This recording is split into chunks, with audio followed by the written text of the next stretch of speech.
नमस्कार, हरिओम तत्सत, जय भोले की नर्मदे हर. प्रश्नोत्तराच्या आजच्या 9व्या भागात आपणा सर्वांचं स्वागत आहे.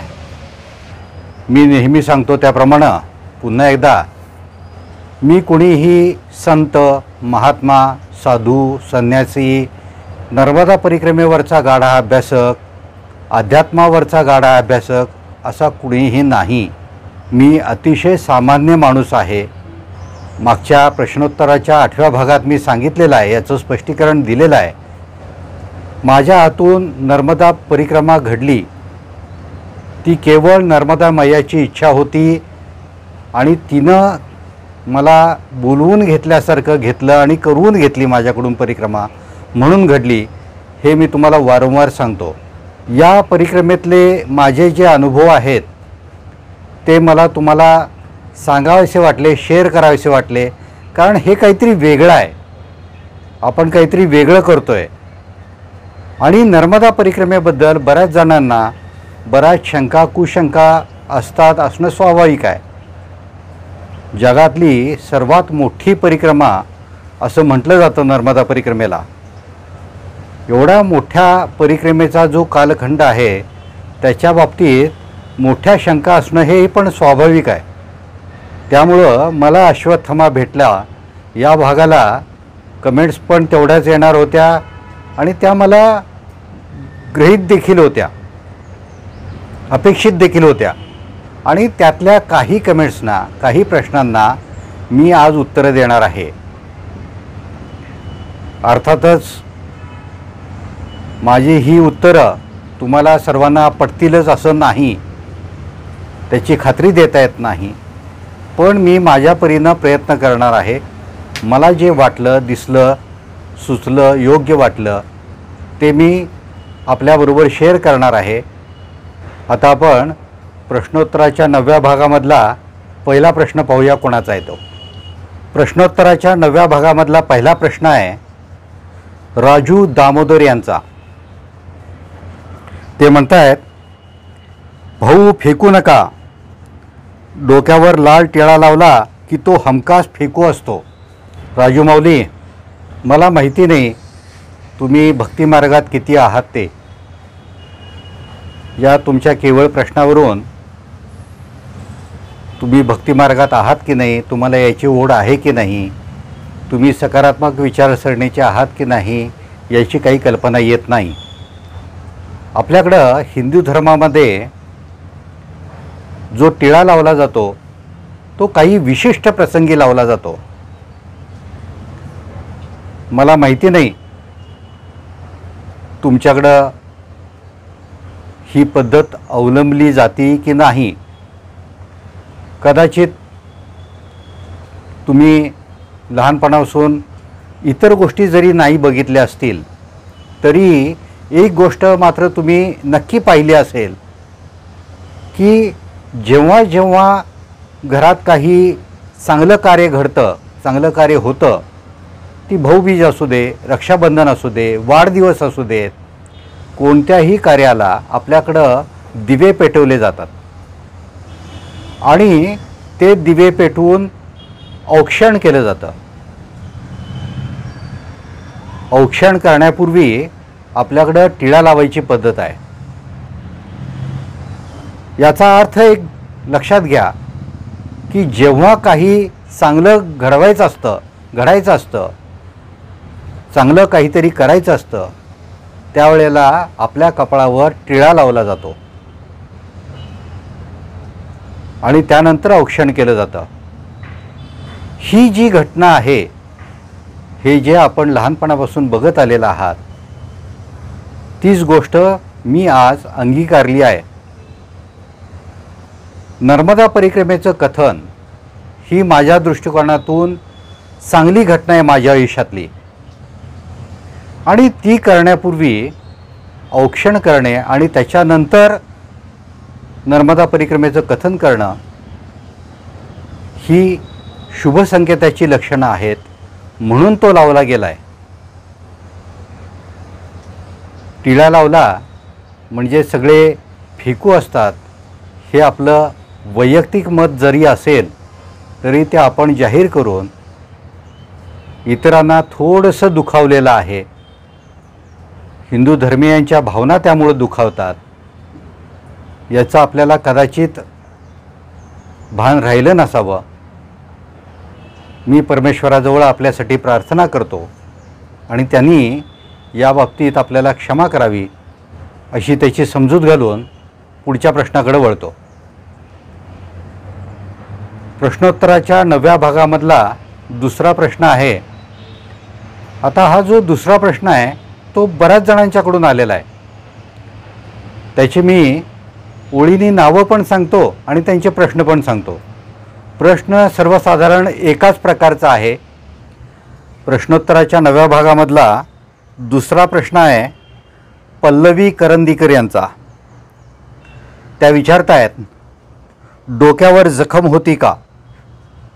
कारण आपण वर्णन ऐकतो असे. त्यानंतर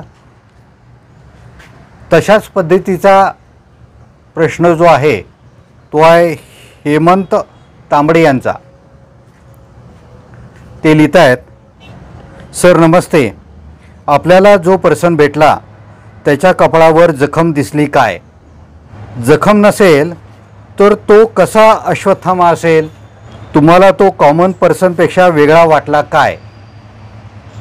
काही वेगळेपण होते काय त्याच्यामध्ये?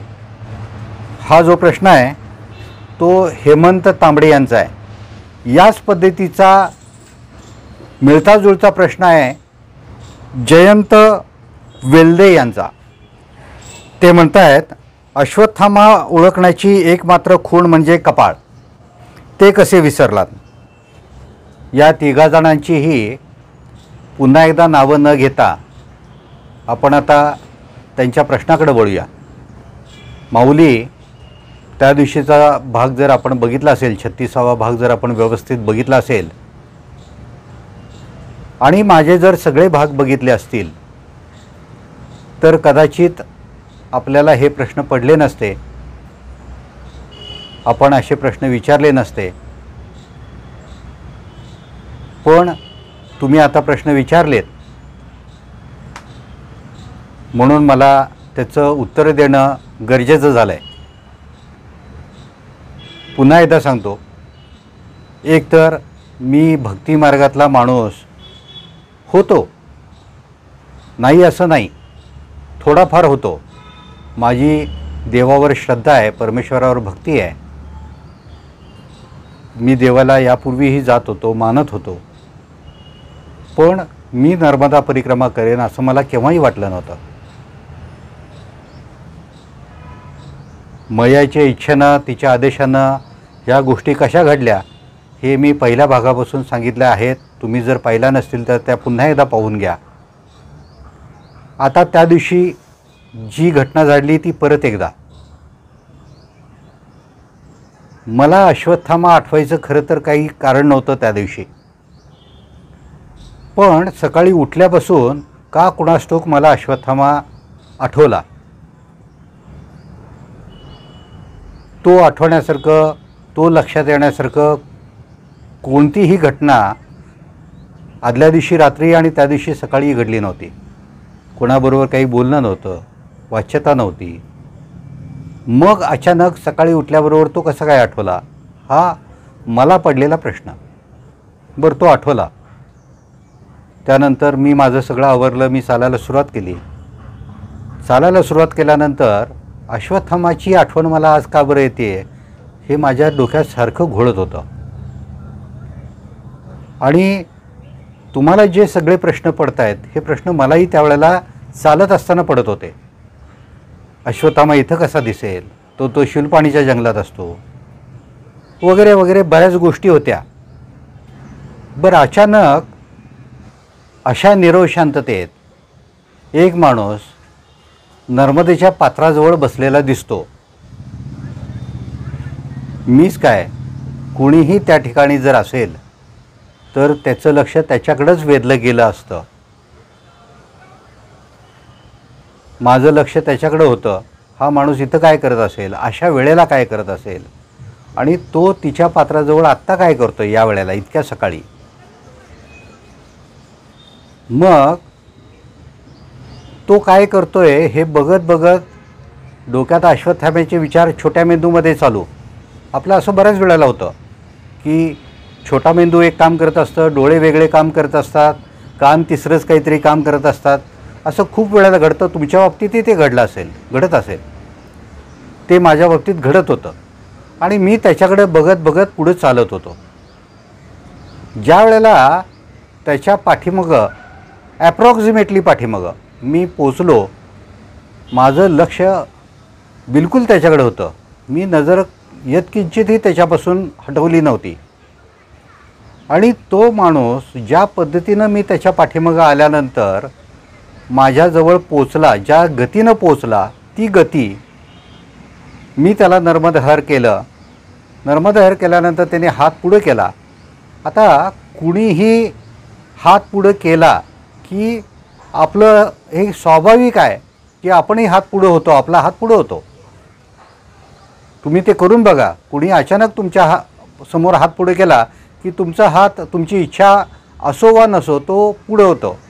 आणि परिक्रमेत मला या गोष्टीची सवय झाली होती की कुणी काही दिलं तर नाही म्हणायचं नाही. त्यामुळं तो माणूस जे काही देईल ते घ्यायचं होतं मला.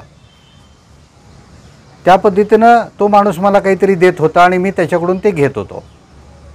ही झाली दुसरी घटना. त्याच्या हातातून ते घेतल्यानंतर मी त्याच्याकडे न बघताच त्याला पुन्हा एकदा नर्मदहर करून पुढे निघालो. साधारण 1-2 पावलं पुढे गेल्यानंतर मला अचानक असं वाटलं की सकाळपासून जो अश्वत्थामा आपल्याला आठवला आहे, जो आठवतोय, तो हा तर नसेल. आणि हे लक्षात आल्यानंतर, हे वाटल्यानंतर मी त्याच्याकडे पाठीमागं वळून बघितलं. पाठीमागं वळून बघितल्यानंतर तो माणूस माझ्याकडे बघत होता. तो माणूस माझ्याकडे बघतोय म्हटल्यानंतर मी त्यांना माझ्या हातात काय दिलं हे बघितलं. मी हातात बघितल्यानंतर ती 3 बिस्किट होती आणि तो माझ्याकडे अजून बघतोय. याचा अर्थ त्याला कदाचित असं वाटलं असेल की मी या अशा अवतारातला हा बाबाजी माझ्या हातचं बिस्किट, मी दिलेले बिस्किट खातोय की नाही, असं कदाचित त्याला वाटलं असावं. म्हणून मी त्याच्यासमोर ती बिस्किटं 3 तोंडात टाकली. अखंड नाही, पण ती तोडली, अर्धा तुकडा केला त्याचा, तिन्ही हातात धरून. आणि ज्या क्षणाला मी ती 3 बिस्किटं तोंडात टाकली, त्याचे तुकडे केले आणि बाकीचा उरलेला तुकडा माझ्या हातात पकडला, त्या क्षणाला ज्या गतीनं तो नाहीसा झाला, ज्या गतीनं तो तिथून निघून गेला, मला असं वाटतंय की हे सामान्य माणसाचं काम नाही आहे. हे काही क्षणाचा हा सगळा खेळ होता. मी मिनटं पण म्हणत नाही, मी क्षण म्हणतोय. आणि या क्षणामध्ये त्याच्या कपाळावरची जखम, त्यानंतर त्याची उंची, त्याचं वजन, त्याचं आणखी काय काय, हे बघणं आणि हे लक्षात येणं बिलकुल अशक्य आहे. माझ्या जागी कोणीही माणूस जर असेल तर ह्या गोष्टी त्याच्या पटकन लक्षातच आल्या नसत्या. आणि आपण काय ते ठरवून गेलेलं नसतो की हा अश्वत्थामा मला आज दिसणार आहे, आज आपण त्याच्या कपाळावरची जखम बघायची आहे, त्याचं उंची बघायची आहे. असं काही होत नाही, असं काही घडत नाही. ह्या सगळ्या गोष्टी, ह्या सगळ्या घटना अनपेक्षितपणे घडून गेलेल्या असतात, त्या काही क्षणात घडून गेलेल्या असतात. त्यामुळं तुम्हाला त्याचं निरीक्षण करायला वेळ मिळत नाही. मलाही तो मिळाला नाही. पण मला जाणवून गेलं की हे सामान्य माणसाचं काम नाही आहे, हा सामान्य माणूस नव्हता. आणि त्यानंतर काही मिनटं, काही वेळ मी त्या बाबतीत विचार करत होतो. मी पण तुमच्यासारखाच विचार करत होतो की हा मला वाटलेला झालेला भास होता का, हे असं नक्की असतं का, असेल का. कदाचित मी तुमच्या ठिकाणी असतो तर मीही तुम्हाला असेच प्रश्न विचारले असते, नाही असं नाही. पण जे घडले ते मी तुमच्यासमोर मांडलं आहे. तुम्हाला पटो अथवा न पटो, तुमची भूमिका याच्यावरची सकारात्मक आहे की नकारात्मक हे तुम्ही ठरवायचं आहे. माझी भूमिका यावरची सकारात्मक आहे आणि मला तो दिसला असं अजूनही वाटतं आहे. त्यामुळं माझ्या या सगळ्या उत्तरामुळं तुमचं कदाचित समाधान झालं असेल असं मला वाटतं आहे. आता आपण प्रश्नोत्तराच्या 9व्या भागामधला पुढचा प्रश्न घेणार आहोत. प्रश्नोत्तराच्या 9व्या भागामधला तिसरा प्रश्न आहे रोहिणी तिसोळकर यांचा. त्या म्हणतायत, मोबाईलवर फोटो काढले असते तर आम्हाला दर्शन झाले असते. रोहिणी माऊली, मगाशी जे मी उत्तर दिलेलं आहे त्यावरून आपल्या प्रश्नाचं उत्तर पण आपल्याला कदाचित मिळालं असेल. पण पुन्हा एकदा सांगतो की हा सगळा जो खेळ होता तो काही क्षणाचा होता. त्यामुळं हे फोटो वगैरे काढण्याचं भान काय मला राहिलं नाही. आणि तुम्ही हा प्रश्न विचारला आहे आणि ओघाओघानं आलं आहे म्हणून मी सांगतो,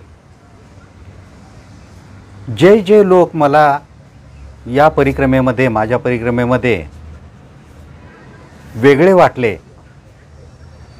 ज्यांच्यात मला काहीतरी वेगळं दिसलं, तो अर्जुन असेल, तो बेलदरीचे ते दाम्पत्य असेल आणि कुणीही असेल, तर या सगळ्यांच्या बरोबर मी फोटो काढले होते.